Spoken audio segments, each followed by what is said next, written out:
Reshan Richards is the technology director at the town school. Assistant technology director at the town school, but the technology director of Funky Town nonetheless. Reshan spent years as a mild-mannered technology director, but on a field trip, he was bit by an exotic spider which gave him superhuman powers. Now in his spare time, he fights crime and keeps our New York City streets clean and safe. You can learn more about his story in a little film called Spider-Man. But for tonight, Reshan will be sharing with us his NEIT presentation on iPad apps. Reshan Richards.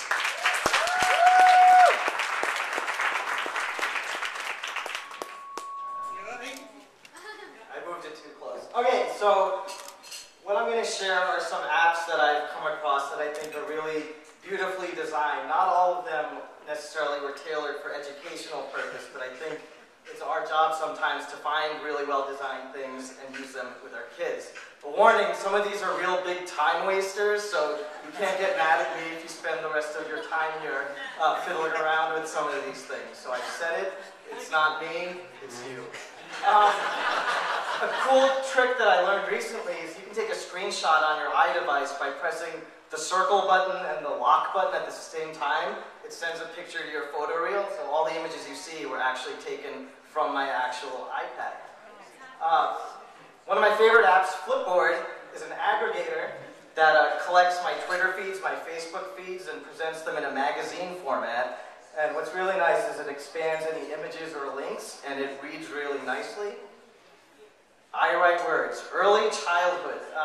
This is a great letter construction app, so kids don't actually have to use a stylus to start learning letter construction. And there's some really great feedback mechanisms presented here. I've used it with 1- and 2-year-old nieces and nephews, and they love it. Oh, motion maps. So it's not the prettiest of apps, but they use the tilt function of the iPad, and you've got to try to land the bouncing ball somewhere on the number line. And so in this case, 1/3, you're trying to land it 1/3 alone. Slice It was originally designed as like an addictive game, but there's a lot of math here. You have to take a shape and cut it into equivalent pieces.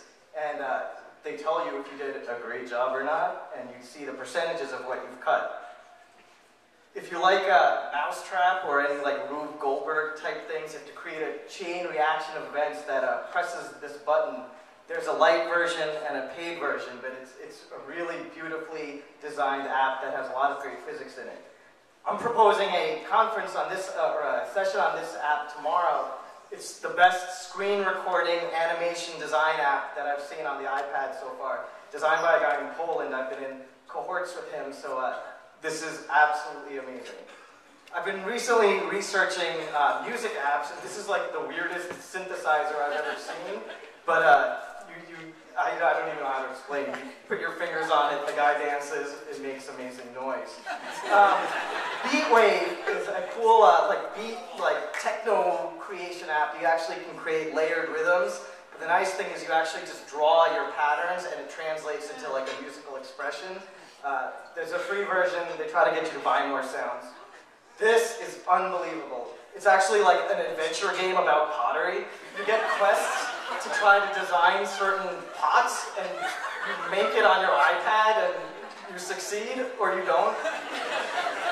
Alright, we're starting to get towards the useless. This is just you write something, and it skywrites for you, but you can, it's got peaceful music, you can email it to people, and it serves no other function other than being awesome.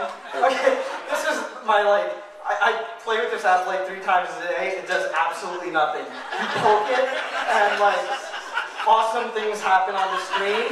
If you poke it with more than 1 finger, more awesome. 10 fingers, it's like unbelievable.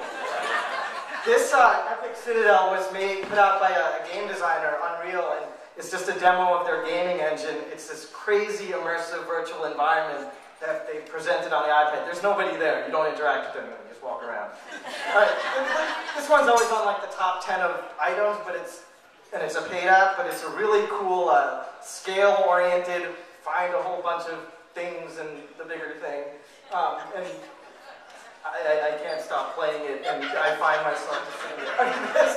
This is actually a great experimental environment. Trial and error. You have to try to really figure out how to complete certain challenges. It seems easy at first, but it gets pretty sophisticated, and I love using it. This is ridiculous. You think it's a stupid game, but it's actually another really good test environment that's elegantly designed, great physics, and you really think about planning ahead to try to complete the tasks. It's also very well scaffolded. Okay, this is actually a great social game, and let's play tonight. But it's really like, who can complete these series of questions in the fastest time? And you know, I played with my family. It was great. And finally, I'm a bad uncle. I played this with my 3-year-old niece. She loves it.